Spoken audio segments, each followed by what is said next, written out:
جدير مديحي عالم العصر قائد وبدر ظلام الجهل للجهل طارد أرى مركبي نحوك طرف البلاغة الذي شأوه في درك وصفك جائد قدي مركبا حتما فيوضات ربنا إذا جف عقلي أو إن الكفر جاء.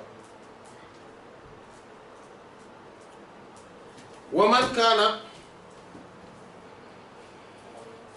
et quiconque maintenant on voit qu'il a parlé de plusieurs types de faux dévots, de faux cheikhs, parce que ça aussi il faudrait bien mettre le doigt là-dessus.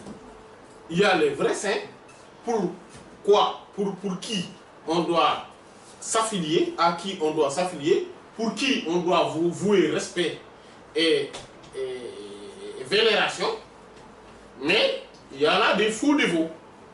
Et ces faux cheikhs-là, il faudrait bien savoir les reconnaître et les démasquer également.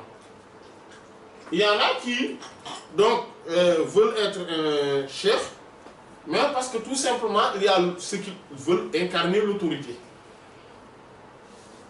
Ça ne passe pas.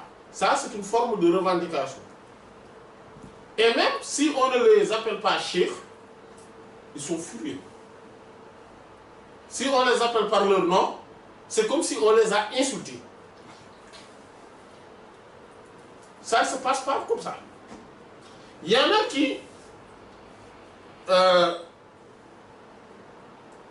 veulent être cheikh, mais ils n'ont pas les habilitations, les dons qu'ils doivent avoir. Ils n'ont aucune capacité. Ils veulent juste s'imposer. Mais ils n'ont aucune capacité. Ça aussi, il faut reconnaître ce type-là, parce que lui, c'est un fou. Celui qui veut devenir cheikh maintenant, parce que son grand-père était un cheikh, et que par la généalogie, il est un cheikh, en fait, lui, c'est la personne qui a le plus de difficultés pour échapper de ce grand piège de Satan.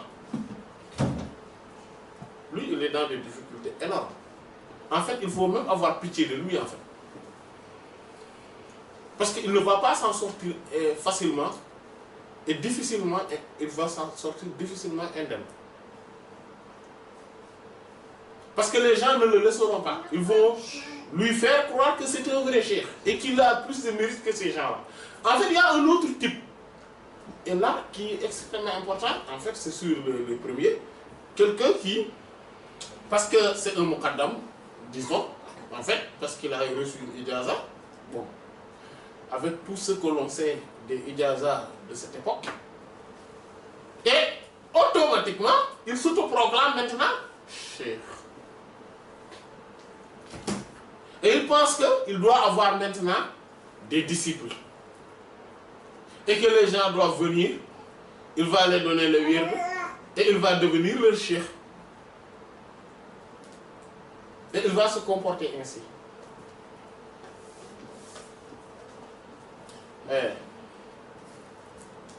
Il y en a même, quand on leur demande comment tu t'appelles, ils disent cheikh tel, ou muqaddam tel. Qu'Allah nous fait ça.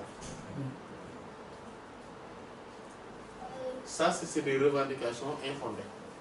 Et cela ne se passe pas comme ça. Et celui qui veut, parce que leur tribu, leur famille, la généalogie, ce sont des cheikhs, il veut s'imposer cheikh et veut pratiquer l'éducation spirituelle, il va devenir un mécréant très facilement.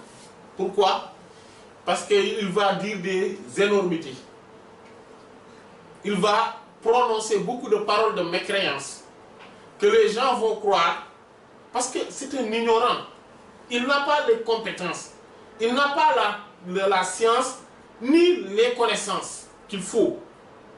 Il n'a pas la lumière dans son cœur, la lumière qu'il faut pour incarner ce rôle-là. Et celui aussi qui veut... Il y a aussi l'autre type qui est celui qui passe par les sentiments.